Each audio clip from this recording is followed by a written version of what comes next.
unprofessional, cold, invisible. In our culture, the assassin is a master, a ghost in a suit, a surgeon of violence.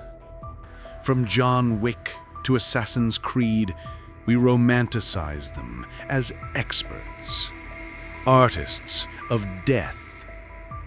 We celebrate their precision, but we are mistaken.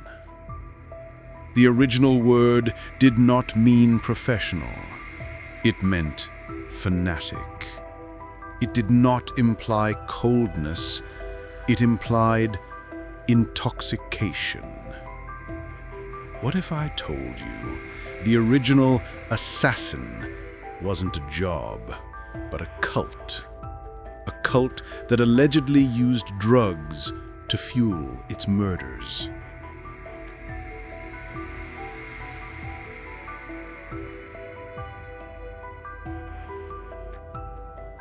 Welcome back to the Word Mortuary. I am your host, the Mortician. Last week, we exhumed Deadline. Today, the subject on our slab is far bloodier. The word assassin. Even the sound of it is foreign. It doesn't feel English. It feels like the hiss of a blade. And for good reason. To find its roots, we are not going to London or Rome. We must go to the mountain fortresses of 11th century Persia and Syria. During the time of the Crusades, there existed a Nizari Ismaili sect of Shia Islam. They did not have a grand army, but they had a weapon far more terrifying. Patience, secrecy, and a willingness to die for their cause. Their leader was a man of legend named Hassan-i, known as the Old Man of the Mountain. From his fortress of Alamut, Hassan commanded a loyal cadre of his most devoted followers. These agents were known as the Fidai, those willing to sacrifice. Their mission? To infiltrate the highest ranks of the enemy and eliminate kings, viziers, and crusader lords in public. These were not quiet nighttime murders.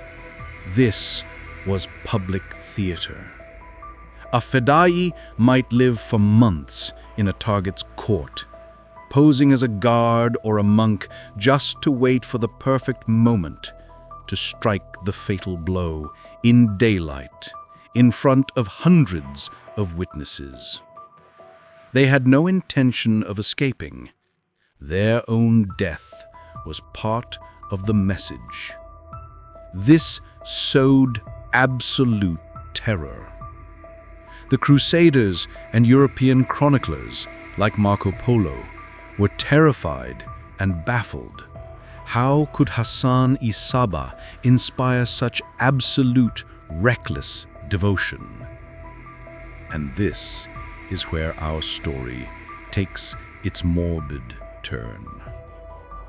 They couldn't believe that mere loyalty could do this, so they looked for another explanation, a pharmacological one. According to the legend, immortalized by Marco Polo, Hassan-i had built a secret garden of paradise inside his castle, complete with rivers of wine, milk, and honey, and beautiful women. He would allegedly drug his young warriors with a substance believed to be hashish, rendering them unconscious. They were then carried into this paradise. They would spend a few days there experiencing ultimate pleasure. Then they were drugged again and brought back out. Hassan would then tell them, That was paradise. I hold the key. Fulfill my command, and if you die, you will return there forever. Because of this legend, their enemies began to call them by a derogatory name. They called them the Hashishiyyin, the hashish eaters, the addicts. And that word, carried back by Italian and French crusaders, the Hashishiyyin, became corrupted. It became assassin. A fantastic story, isn't it? Almost too fantastic. Now for the post-mortem. As your mortician, I must tell you the truth. The hashish story is almost certainly a myth. It was propaganda. Modern scholars point out there is no contemporary evidence they used drugs. Hashish makes you disoriented and paranoid, not the best state for a complex political murder. Furthermore, Marco Polo wrote his account long after the fortress of Alamut had been destroyed by the Mongols, so he was just repeating second-hand rumors. The name Hashishiyyin was likely just a common insult of the time, the equivalent of calling your rivals a rabble or junkies. It was a way to dehumanize them, to say they weren't holy warriors, they were just a gang of high, unpredictable thugs. But here is the irony. The propaganda won. The slander became the legacy. The Crusaders brought the word assassin back to Europe, not with its meaning of addict, but with its meaning of a secret, fanatical, unstoppable killer.